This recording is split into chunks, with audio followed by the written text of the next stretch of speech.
पूछ रहा हूँ। हाँ देखो, यूनिट फर्स्ट, ठीक है, यूनिट फर्स्ट वीडियो पहला है जी। सबसे पहले अपन लोगों को पढ़ना है इसमें पदार्थ या द्रव्य। पदार्थ या द्रव्य के बारे में तुम लोग जानते ही होगे, 11th में पढ़ाया गया है जी, ठीक है, कि पदार्थ इस संसार की सभी ऐसी वस्तु जिसका एक निश्चित द्रव्यमान व आयतन होता है उसे हम पदार्थ या द्रव्य कहते हैं। माने संसार की सभी सजीव और निर्जीव वस्तुएं जिससे मिलकर बनी है वो पदार्थ है, ठीक है। आप ये सब जानते हो तुम लोग।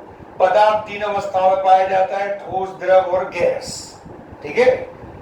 ठोस, द्रव और गैस। तो पदार्थ में अवस्थाओं का जन्म कैसे हुआ?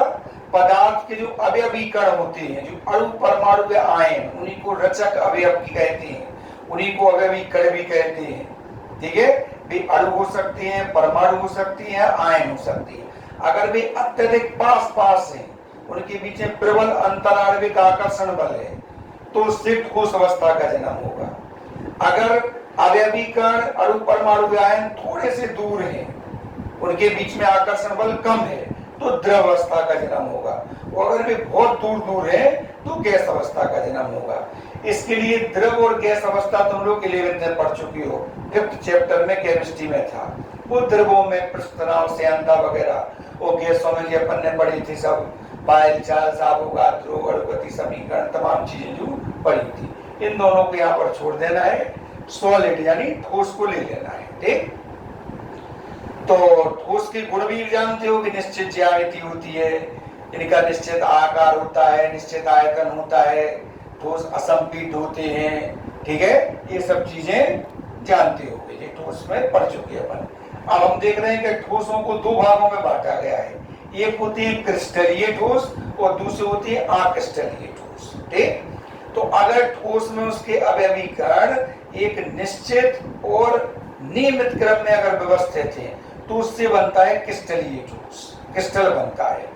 और अगर वे निश्चित और नियमित क्रम में व्यवस्थित नहीं है, उनका क्रम ठीक नहीं है, तो वो बनता है अक्रिस्टलीय ठोस। अक्रिस्टलीय ठोसों को ही कहते हैं हम छद्म ठोस या आभासी ठोस। और नहीं, ये एक्चुअली में अतिशीतित द्रव होते हैं।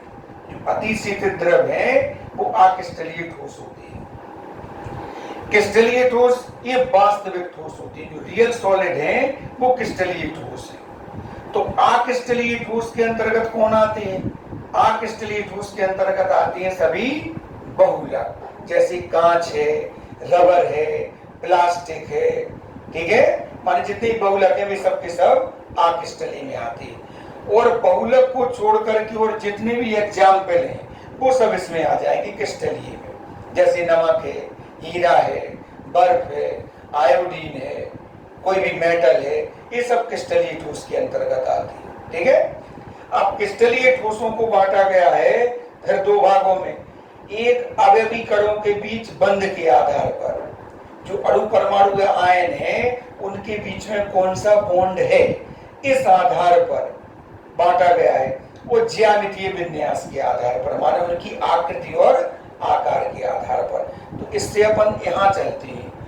तो जो अवयवी कणों के बीच बंध के आधार पर है, इनको 4 भागों में बांटा गया। आयनिक क्रिस्टल, सहसंयोजी क्रिस्टल, आणविक क्रिस्टल और धात्विक क्रिस्टल, ठीक है। और ज्यामितीय विन्यास के आधार पर, आकृति के आधार पर बांटा गया है 7 प्रकार से। 7। तो वास्तव में जो क्रिस्टल होते हैं वो 7 प्रकार की होती हैं: घनीय, चतुष्कोणीय, षटकोणीय, विषमलंबाक्ष, एकंताक्ष, त्रिंताक्ष और त्रिसमंताक्ष, ठीक है। अब इनको हम विधिवार अध्ययन करेंगे। अवयवी कणों के बीच बंध के आधार पर आयनिक, ये 4 भाग हैं: आयनिक, सहसंयोजी, आणविक और धात्विक। इन चारों को हम टेबल रूप में अध्ययन करेंगे इनका। आयनिक क्रिस्टल भी कहलाते हैं जिनके बीच आयनिक बंध होता है, ठीक है। सहसंयोजी क्रिस्टल भी कहलाते हैं जिनके बीच सहसंयोजी बंध होता है। आणविक क्रिस्टल भी कहलाते हैं जिनमें अवयवी कणों के बीच में और हाइड्रोजन बंध या वान डेर वाल्स बंध होता है। और धात्विक क्रिस्टल भी कहलाते हैं जिनमें धात्विक बंध होता है। तो ये बंद हो गए। अब आयनिक क्रिस्टल के अवयवी कण क्या होंगे? आयन, यानी धनायन और ऋणायन। सहसंयोजी क्रिस्टल के अवयव क्या होंगे? अवयवी कण क्या होंगे? परमाणु। परमाणु के बीच में सहसंयोजी बंध होता है। आणविक क्रिस्टल के अभिकरण क्या होंगे? अणु होंगे। धात्विक क्रिस्टल के अभिकरण क्या होंगे? धात्विक क्रिस्टल में उसके अभिकरण धातुओं के धनायन होते हैं जो इलेक्ट्रॉनों के समुद्र में तैरती रहती है। ठीक है, दो बातें होंगी। तीसरी बात, आयनिक क्रिस्टल ये ठोस होते हैं भी। ये ठोस अवस्था में विद्युत की कुचालक होती है, लेकिन इन्हें गला दो या पिघला दो तो ये विद्युत की सुचालक बन जाती है। सेंसोजी क्रिस्टल ये सब विद्युत की कुचालक होती है, बेड कंडक्टर ऑफ इलेक्ट्रिसिटी। ठीक है, केवल ग्रेफाइट होता है, एक जो एक्सेप्शन है। अब बात है कि ग्रेफाइट विद्युत का सुचालक होता है क्योंकि उसमें स्वतंत्र इलेक्ट्रॉन होती है। आणविक क्रिस्टल विद्युत के कुचालक होते हैं और धातु क्रिस्टल विद्युत के सुचालक होते हैं सबके लिए। एग्जाम्पल में सभी आयनिक यौगिक। अब ध्यान करो, 11th में 4th यूनिट में पढ़ा था अपन लोगों ने आयनिक यौगिक, सहसंयोजी यौगिक, उपसहसंयोजी यौगिक। तो एक्चुअली वही है जी सब। आयनिक जो यौगिक थे वही आयनिक क्रिस्टल है, जो सहसंयोजी यौगिक थे वो सहसंयोजी क्रिस्टल है। तो आयनिक क्रिस्टल के अंतर्गत सभी आयनिक कंपाउंड इसमें उदाहरण लिख सकते हैं, जैसे NaCl, KCl, CaCl2, MgCl2, copper sulphate, calcium carbonate. ठीक है, इसमें धातु और अधातु का होना बहुत जरूरी है आयनिक क्रिस्टल में। सहसंयोजी में जैसे हीरा है, लेकिन इसमें ध्यान रखना है ठोस होने चाहिए क्योंकि सहसंयोजी यौगिक ठोस, द्रव और गैस तीनों अवस्था में होती हैं। तो जो ठोस हैं वो इसके अंतर्गत आ जाएंगे, जैसे हीरा है, ग्रेफाइट है और कार्बोरंडम है। क्रिस्टल ये जो सिलिका है यानी क्वार्ट्ज जो है। आणविक क्रिस्टल के अंतर्गत इसके अभिकरण अणु होते हैं, जैसे बर्फ है, आयोडीन है। और किसी भी गैस को ठोस अवस्था में बदल दो तो वो आणविक क्रिस्टल का एग्जाम्पल बन जाएगा, जैसे ठोस अमोनिया, ठोस CO2, ठोस नाइट्रोजन, ठोस ऑक्सीजन, ठोस हाइड्रोजन। कोई भी गैस ठोस अवस्था में बदल देंगे तो आणविक क्रिस्टल का एग्जाम्पल बन जाएगा। धात्विक क्रिस्टल के एग्जाम्पल में सब मेटल जो 11th में पढ़ी थी, S ब्लॉक के, D ब्लॉक के, F ब्लॉक के और P ब्लॉक के कुछ, क्योंकि धातुओं की विशेषता होती है सभी धातुएं ठोस अवस्था में पाई जाती है केवल अपवाद है पारा को छोड़कर। ठीक है, फिर जे आकृति या आकार के आधार पर है। ये आकृति या आकार के आधार पर है, जिनके चित्र वगैरह तुम्हें किताब में मिल जाएंगे। किताब में चित्र देखना पड़ेगा क्योंकि इनमें आकृति दो चीजों के द्वारा बदलती है, एक अक्षीय कोण, एक अक्षीय दूरी। अक्षीय कोण 3 होते हैं, अल्फा, बीटा, गामा, और अक्षीय दूरी ABC मानेंगे। तो किताब में देखना, तो जैसे जैसे एंगल बदलते हैं वैसे इनकी आकृति बदल जाती है। तो 7 प्रकार के इनकी आकार के नाम। ठीक है, अब हम फिर रिवर्स आएंगे, अब हम फिर इनका डिटेल में अध्ययन करेंगे। जैसे क्रिस्टलीय ठोस है तो क्रिस्टलीय और क्रिस्टलीय ठोसों में इनमें अध्ययन करेंगे, कोई इनकी गुण कहलाएंगे, कोई इन्हें अंतर रूप में करेंगे यार। तो जैसे क्रिस्टलीय है, इनके अभिकरण निश्चित और नियमित क्रम में होते हैं। अक्रिस्टलीय ठोस में इनके अभिकरण निश्चित नियमित क्रम में नहीं होते। क्रिस्टलीय ठोसों का एक निश्चित गलनांक होता है, गलनांक तो सभी जानते हैं। ठीक है, तो क्रिस्टलीय ठोसों का निश्चित गलनांक होता है, इनका निश्चित गलनांक नहीं होता है। क्रिस्टलीय ठोस जो होती है वो विषम दैशिक होती है। विषम दैशिक माने सभी दिशाओं में उनकी जो भौतिक गुण है, जैसे ऊष्मा, चालकता, विद्युत चालकता, इनका अलग अलग होना। ठीक है, वो कहलाता है विषम दैशिक गुण। विभिन्न दिशाओं में अगर उनकी दिशा बदल दी जाए, क्रिस्टलीय ठोसों की अगर दिशा बदल दी जाए तो उनकी जी गुण भी बदल जाती है, अपवर्तनांक, चालकता भी बदल जाती है।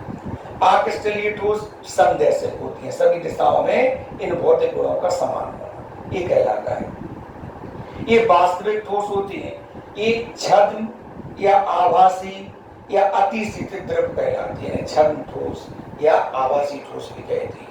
अगर पेनी धार वाले हथियार से काटें क्रिस्टलीय ठोसों को तो इनमें एक निश्चित फलक मिलती है। ठीक है, लेकिन इनमें एक निश्चित फलक नहीं मिलती है। मान लीजिए नियमित क्रम में कटती है, ये नियमित क्रम में नहीं कटती है। ठीक है, इनमें एक समतल सतह मिलती है, इनमें नहीं मिलती। इनका शीतलन वक्र जो है वो असतत होता है, इनका सतत होता है। इनका लगातार, इनका असतत, इनका सतत होता है। ठीक है, तो इतना अभी तुम लोगों को अच्छी तरह अपनी क्लियर कॉपी में लिखना है। उसके वीडियो की फोटो खींच करके तुम्हें व्हाट्सएप पर भेज देंगे, उनको लिखना है, अच्छी तरह पढ़ना है। उस वीडियो को 1-2 बार देख लेना तो क्लियर हो। जिसकी समझ में जो चीज नहीं आए तो वो कमेंट्स कर सकता है या फोन करके पूछ सकता है, या फिर लिखते जाना एक कागज पर। और जैसे ही अपनी जुलाई से कोचिंग स्टार्ट हो रही है तो उसमें हम तुम लोग को दोबारा रिवाइज कराएंगे, ठीक है, और उसमें तुम लोग अपनी अपनी समस्याएं पूछते रहेंगे, ठीक है।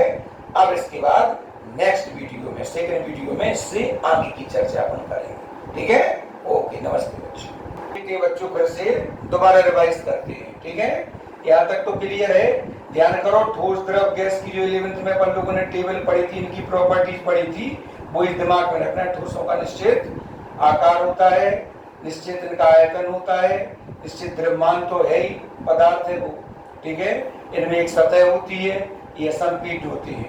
और द्रव गैसों के लिए द्रवों का निश्चित आकार नहीं होता है, जिस बर्तन में डालते हैं उसी के अनुसार इनका आकार बदलता रहता है।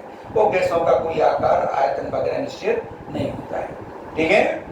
अच्छा, फिर इसके बाद हमें ज्यादा से ज्यादा देखना है क्रिस्टलीय व अक्रिस्टलीय। तो क्रिस्टलीय व अक्रिस्टलीय ठोसों को दो भागों में बांटा गया। अगर अवयवी कण, ध्यान रखना, अवयवी कण उन्हीं को कहते हैं रचक अवयव, माने उस चीज को बनाने वाले पार्ट्स भी अणु हो सकते हैं, परमाणु हो सकते हैं, या आयन हो सकते हैं। इन्हीं को अपन अभी आगे बताएंगे, इन्हीं को कहेंगे अपन गोलों के रूप में दर्शाया जाएगा इनको, इन्हीं को अपन चालक बिंदु कहेंगे। तो बात एक ही है, उसके पर्यायवाची बोले जा रहे हैं कई बार, तो कभी कोई शब्द यूज किया जाता है, कभी कोई शब्द, लेकिन ध्यान रखना, अवयवीकरण, रचक अवयव, अणु, परमाणु या आयन कुछ भी हो सकते हैं जी। इन्हीं को चालक बिंदु कहते हैं, क्योंकि आगे अभी जे और आगे बढ़ेगा तो एक जाल टाइप का बनेगा, ठीक है। फिर इसके बाद इन्हीं को गोलों के रूप में दर्शाया जाएगा जब इनका स्ट्रक्चर बनाएंगे। तो क्रिस्टलीय और अक्रिस्टलीय दो भागों में, तो अगर निश्चित और नियमित क्रम में है अवयवीकरण तो क्रिस्टल का जन्म होगा, वो अगर निश्चित और नियमित क्रम में नहीं है तो अक्रिस्टल का होगा। इनकी प्रॉपर्टीज हमने बताई थी और नोट्स में तुम्हें मिल जाएंगी, तो उनको पढ़ लेना, उनमें जो भी शब्द क्लियर ना हो वो बता सकते हो। फिर क्रिस्टलीय अक्रिस्टलीय को पढ़ करके यही छोड़ देना है, इतना ही अध्ययन करना है। क्रिस्टलीय को आगे बढ़ाना है।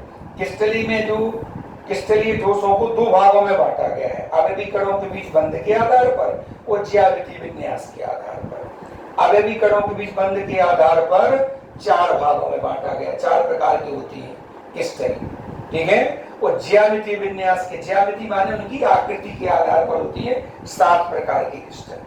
तो 4 प्रकार की आयनिक क्रिस्टलीय ठोस, सहसंयोजी क्रिस्टलीय ठोस, आणविक क्रिस्टलीय ठोस, धात्विक क्रिस्टलीय ठोस। चारों की 4 चीजें तुम्हें पॉइंट पकड़ करके रखना है। इनके अवयवीकरण, इनके बीच उपस्थित बंध, इनका विद्युतीय गुण और चारों की एग्जाम्पल ध्यान रखना। अगर समझ जाओगे तो फिर एग्जाम्पल अपने आप आ जाएंगे तुम्हें, ठीक है। 11th में सब चीजें पढ़ी हुई हैं तुम लोगों ने। आकृति के आधार पर 7 है, तो 7 जी एक्चुअली में आकृतियां हैं। जैसे घन होता है ना, क्यूब होता है, तो वही घनी आकृति है, ऐसे चतुष्कोणीय, षटकोणीय। तो जे अक्षीय कोण और अक्षीय दूरी के आधार पर इन आकृतियों का जन्म होता है, ठीक है। अब इतना पढ़ना है, अच्छी तरह समझना है, उसको याद कर लेना, लिख करके देख लेना। और जी ध्यान रखना कि कल सर फिर पढ़ाएंगे तो जी पूछेंगे। अपना रूल्स वो ये पढ़ाने का जो अपन लोग करते थे, तो उसको याद भी रखना है तुम लोगों को, ठीक है। वो ऐसे ऐसे करके अपन थोड़ा थोड़ा भी पढ़ते जाएंगे और जल्दी से जल्दी अपनी क्लासें शुरू जुलाई से लगभग हो जाएंगी, तो जल्दी तुम्हारा काम हो जाएगा, ठीक है। नमस्ते।